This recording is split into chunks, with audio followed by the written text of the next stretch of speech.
Following a 2-0 loss in the ODI series, Zimbabwe are now set to host their first ever bilateral T20I series against Sri Lanka with 3 matches scheduled for the 3rd, 6th and 7th of September at the Harare Sports Club.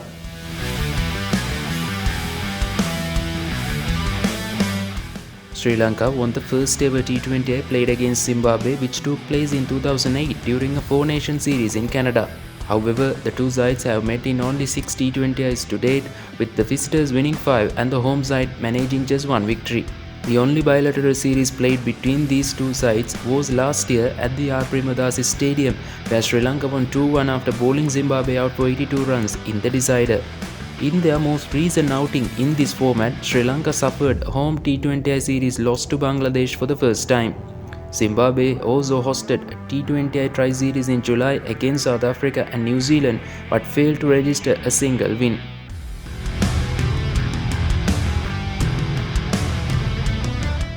Since the start of 2023, Sri Lanka have played 10 bilateral series in the shortest format and managed to win 4 of them, all against teams ranked lower than 6th: Zimbabwe, Afghanistan, Bangladesh and West Indies.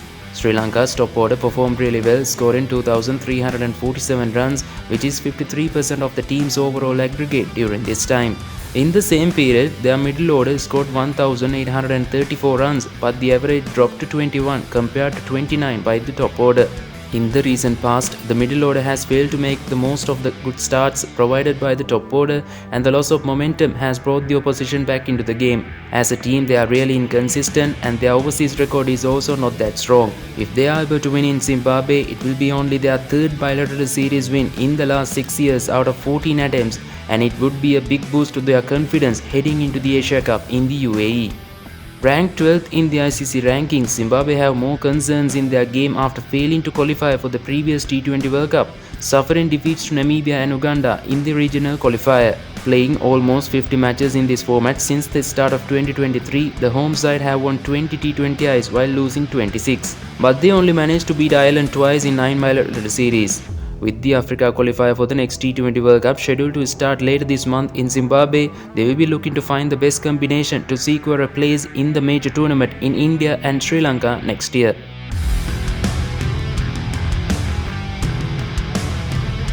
Since 2023, Pathu Nisanka has stroked 839 runs, only behind Kusal Mendis' tally of 948 for Sri Lanka.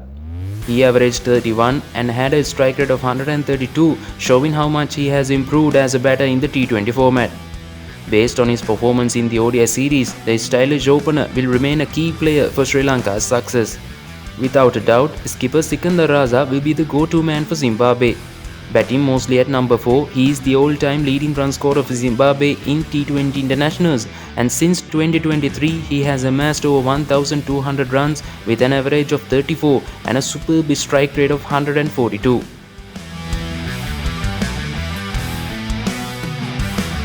The visitors have announced a 17-member squad for the 3-match series, featuring 5 significant changes from their recent series against Bangladesh.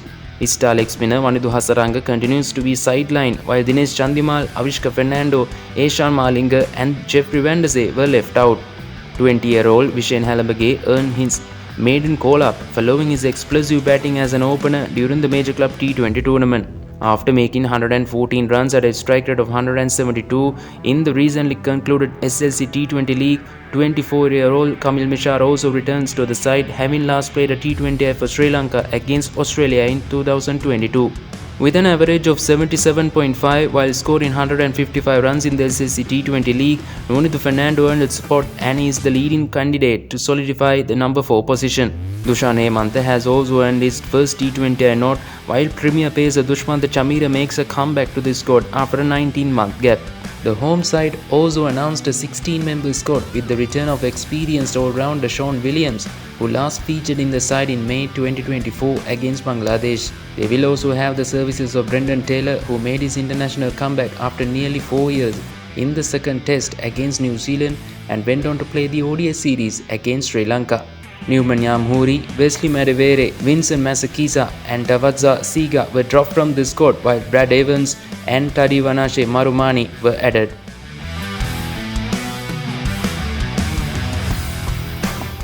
Harare will continue to host all three T20Is and it provides a balanced contest between bat and ball.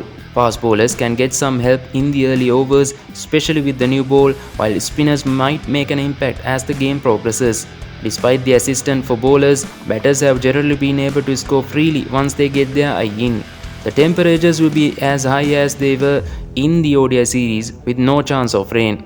Sri Lanka tour of Zimbabwe 2025 can be watched live on Sri Lanka's #1 sports channel, the Papare 1, the Papare 1 HD and Dialog View Plus app.